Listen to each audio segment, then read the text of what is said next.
मैं प्रवीण देवी राजकीय महिला महाविद्यालय गोहाना से सहायक प्राध्यापिका हिंदी के पद पर नियुक्त हूँ। आज हम सूरदास के पदों की व्याख्या करेंगे। जैसा कि हमने सूरदास के जीवन परिचय को जब पढ़ा था तो हमने पाया था कि सूरदास सगुण भक्ति पर बल देते हैं, यानी कि ऐसे प्रभु जिनका कोई गुण है, आकार है, कोई रूप है, उसकी भक्ति पर, उसकी आराधना पर बल देते हैं और नगुण को नकारते हैं। इनका कहना है कि जिस परमात्मा का, जिस प्रभु का हमें नाम नहीं पता है, उसका गुण नहीं पता है, तो हम किसकी आराधना करें, किसकी प्राप्ति हमें होगी, किस रूप में होगी, ये कुछ कहा नहीं जा सकता। इस प्रस्तुत पद के माध्यम से सूरदास क्या कहते हैं? अविगत गति कछु कहत न आवे, कि जिस परमात्मा का कोई वर्णन नहीं किया जा सकता है, जिसके बारे में, जिसकी अवस्था के बारे में कुछ नहीं कहा जा सकता, उसकी स्थिति के बारे में कुछ नहीं कहा जा सकता, कि उसकी कहने में, उसकी अवस्था के बारे में हम कुछ नहीं कह सकते। किस प्रकार से? जो गूंगे मीठे फल को रस अंतर्गत ही भावे, कि जिस प्रकार से गूंगा व्यक्ति मीठे फल के रस को, यानी कि उसके स्वाद को अपने अंतर्गत, यानी कि अंतर मन में ही भावे, यानी कि महसूस कर सकता है। कहने का भावार्थ यह है कि उस निर्गुण परमात्मा की भक्ति करना, उसकी आराधना करना तो उसी के समान है जिस प्रकार से गूंगा व्यक्ति मीठे फल को खा तो सकता है, परंतु वह, उसको कैसा लगा फल, उसका स्वाद कैसा था, खट्टा था, मीठा था, इस बारे में वह कुछ भी प्रदर्शित या बयान नहीं कर पाता, क्योंकि वह गूंगा है। परम स्वाद सभी सुनिरंतर अमित तोष उपजावे, कि परम स्वाद, उस परम स्वाद को जो उसने पाया है उस फल का, सभी सुनिरंतर, उसको निरंतर लगातार महसूस करता रहता है, अमित तोष उपजावे, और उसको अंतर्गत ही, अपने अंतर मन में ही संतोष की प्राप्ति होती रहती है। और निर्गुण परमात्मा की अगर हम भक्ति करते हैं तो हमें उस परम स्वाद की प्राप्ति हो जाती है और उसको हम अंदर ही अंदर महसूस करते हैं, परंतु उसकी रूप गुण के बारे में हम किसी के सामने कुछ बता नहीं सकते, बताने के लिए हमारे पास कुछ नहीं होता है। मन बानी को अगम अगोचर सो जाने जो पावे, कि वह जो निर्गुण ब्रह्मा है वह हमारे मन से भी और वाणी से भी अगम है, यानी कि वहाँ तक जाया नहीं जा सकता। अगोचर, उनको देखा नहीं जा सकता, आँखों के द्वारा जिसको देखा नहीं जा सकता, कि निर्गुण परब्रह्मा तो मन और वाणी दोनों से ही अगम और अगोचर हैं, यानी कि वहाँ तक पहुँचा नहीं जा सकता है और ना ही उनको देखा जा सकता है। देखा उसी चीज़ को जाता है जिसका कोई आकार हो। तो जैसे कि परमात्मा निराकार हैं, तो उनको हम कैसे देख सकते हैं? वो अगोचर हैं, अदृश्य हैं। सो जाने जो पावे, अपनी भक्ति के द्वारा जो उस ज्ञान को प्राप्त कर लेता है वही उसको जान सकता है और वही उसको पा सकता है। रूप रेख गुण जाति जुक्ति बिनु निरालम कित धावे, सूरदास जी क्या कहते हैं कि बिना रूप के, बिना कोई रेखा, यानी कि कोई चिन्ह, कोई नामो निशान नहीं है उनका, गुण, ना कोई गुण है उनमें, ना उनकी कोई जाति है, ना कोई उनकी जुक्ति बिना, यानी कि ना ही उनकी कोई किसी प्रकार से प्राप्त करने की कोई तरीका है। बिनु निरालम कित धावे, कि मैं ऐसे परमात्मा के पीछे जिसका कोई सहारा ही नहीं है, ऐसे बिना सहारे के मैं कहाँ तक दौड़ूंगा, यानी कि जिस परमात्मा का रूप रेखा गुण जाति आदि कुछ भी नहीं है, ऐसे बिना सहारे के बिना मैं किसके पीछे दौड़ूंगा। सब विधि अगम विचार ही ताते सुर सगुन लीला पद गावे। सूरदास जी, चूँकि मैंने बताया था कि सगुण भक्ति पर बल देते हैं। तो कहते हैं कि सब विधि यानी कि सब तरीके अगम विचार ही, कि ये सारे जितने भी तरीके हैं निर्गुण भक्ति करने के, वो मैंने अगम विचार ही, उनको मैंने ये मान लिया है कि वहाँ तक नहीं जा सकता।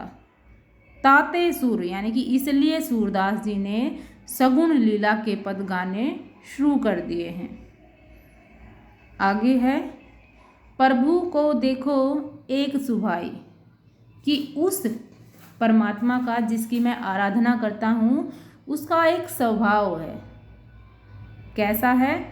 अति गंभीर, वो बड़े ही गांभीर्य से भरे हुए हैं। और उदार उदधि हरि, मेरे हरि मेरे परमात्मा उदधि यानी कि समुद्र के समान उदार हैं। कल्याण की भावना उनमें समुद्र के समान है। जान शिरोमणि राई, मेरे परमात्मा सभी जनों में सर्वश्रेष्ठ हैं, सभी जनों के शिरोमणि हैं। तिनका सौ अपने जन को गुण मानत मेरु समान। तिनका सो यानी कि तिनके के समान अपने जन को यानी कि उनकी जो आराधना करता है, उन सभी के अवगुणों को यानी कि उन्होंने जो तिनके के समान भी उनमें गुण हैं, उनको वह मेरु पर्वत के समान विशाल यानी कि ज़्यादा मानते हैं। ऐसा उनमें उदारपन है। सकुचि गणत अपराध समुद्र ही बूंद तुल्य भगवान। सकुचि यानी कि सकुचाते हैं, गणत गिनने में, अपराध समुद्र ही समुद्र के समान अथाह अपराध जो लोगों ने किए हैं उनको क्या मानते हैं? बूंद तुल्य, बूंद के समान छोटा मानते हैं भगवान मेरे हरि, जिनकी मैं प्रार्थना करता हूँ। वदन प्रसन्न कमल सन्मुख है, देखत हूँ हरि जैसे। मेरे परमात्मा का वदन यानी कि मुख बड़ा ही प्रसन्न है, कमल के समान खिला हुआ है, देखत हूँ हरि जैसे। और मेरे परमात्मा भी सभी जनों को देख करके बड़े ही प्रसन्न हैं। विमुख भये अकृपा निमिष हूँ, फिरी चितियो तो तैसे। विमुख भये यानी कि जो उनके विमुख हो गए हैं, बिछुड़ गए हैं, भय अकृपा निमिष, वो लोग उनकी कृपा से वंचित रह गए हैं। फिरी चितियो तो तैसे, कि वो लोग जिन्होंने अपना मन उस सगुण भक्ति से फेर लिया है, विमुख हो गए हैं, वो मानो उनकी कृपा से दूर हो गए हैं। भक्त विरह कातर, वो अपने भक्त के विरह के लिए तड़पते हैं। उनके विरह में वो बड़े ही करुणामय हो जाते हैं और क्या करते हैं? डोलत पाछे लागे। और जो भी उनसे बिछुड़ने की या उनसे विमुख होने की कोशिश करता है तो हमारे हरि, हमारे परमात्मा ऐसे लोगों के पीछे पीछे, ऐसे भक्तों के पीछे पीछे दौड़ते हैं।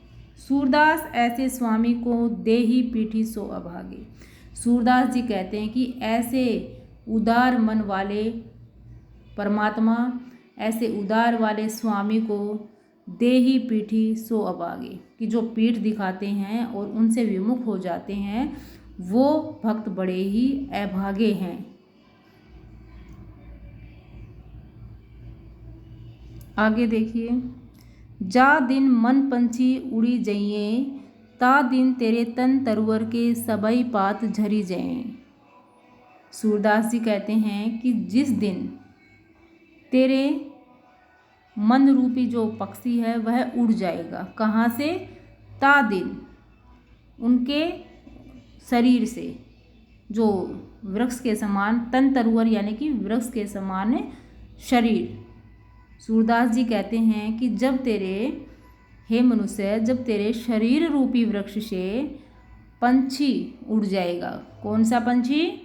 मन रूपी पक्षी उड़ जाएगा, तभी तेरे शरीर के सभी पात यानी कि सभी अंग भी निष्क्रिय हो जाएंगे, निढाल हो जाएंगे। या देही को गर्भ न करिए, शार काग गिद्ध खाइए। सूरदास जी कहते हैं कि यह शरीर, देही यानी कि शरीर, यह तन जो तुम्हें मिला है उस पर गर्व न करिए यानी कि घमंड न करिए। क्यों? क्योंकि जब तेरे प्राण निकल जाएंगे, तेरा मन रूपी पंछी यहाँ से उड़ जाएगा, तो इस शरीर को श्यार, काग या फिर गिद्ध खा जाएंगे। तिन्नी में तिन कृमि यानी कि यह जो शरीर तुम्हें मिला है इसकी 3 गतियां निश्चित हैं। तन कृमि, कृमि यानी कि कीट पतंगे तुम्हारे शरीर को खा जाएंगे। कै विष्ठा या फिर वो उसको मल में तब्दील कर देंगे। कै हवे खाक उड़ जाइए। या फिर तुम्हें मुखाग्नि दे दी जाएगी और जो राख बनेगी वह हवा के साथ उड़ जाएगी। कहें वह नीर यानी कि यह जो शोभा तुमने पाई है वह तब कहाँ होगी जब तुम्हारे प्राण निकल जाएंगे। कहाँ वह शोभा, कहें रंग रूप दिखाइए कि यह जो शोभा अब जो तुम दिखाते हो अपने शरीर की, जो रंग रूप बिखेरते हो, तब किसे दिखाओगे। जिन लोगनी सो नेह करत है यानी कि जिन लोगों से अब तुम नेह यानी कि प्रेम करते हो, तेई देखी घिनइये, वही तुम्हें देख करके फिर घृणा करेंगे। घर के कहत सवारे काढ़ो, भूत होई धरी खाइए। और घर वाले लोग जो तुम्हारे प्रियजन हैं वही लोग कहेंगे कि इसकी जल्दी से सवारी निकालो, नहीं तो यह हमें भूत बन करके खा जाएंगे। जिन पुत्र नहीं बहुत प्रतिपालो, देवी देव मनइए। और जिन पुत्रों को आपने बड़े ही मन्नतों के बाद प्राप्त किया है, देवी देवताओं से मन्नतें मांग करके प्राप्त किया है और उनको बड़े ही चाव से, बड़े ही प्यार से पाला है, तेई ले खोपरी बांस दे, वही बांस लेकर के तुम्हारी खोपड़ी को तोड़ देंगे। शीश फोरी बिखराइए, और तुम्हारे सिर को फोड़ करके वो बिखरा देंगे। अजहू मूड करो सत्संगति, संतनी तय कछु पाइए। कि अरे मूढ़, अरे मूर्ख व्यक्ति, करो सत्संगति, अच्छी संगति तुम करो। संतनी यानी कि संत लोगों से, संत महात्माओं से कुछ पहिए यानी कि प्राप्त कर लीजिए। नर वपु धारी नाही जनहरि के, तुमने नर वपु यानी कि मानव शरीर को प्राप्त करके, धारण करके, ना ही जनहरि के, तुम हरि के जन नहीं हुए। जम की मार सो खाइए, अगर हरि के जन नहीं बनोगे तो तुम्हें यम की मार अवश्य ही खानी पड़ेगी। सूरदास भगवंत भजन बिनु वृथा सु जन्म गवैये।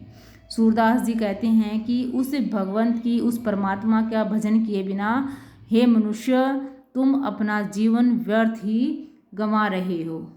धन्यवाद।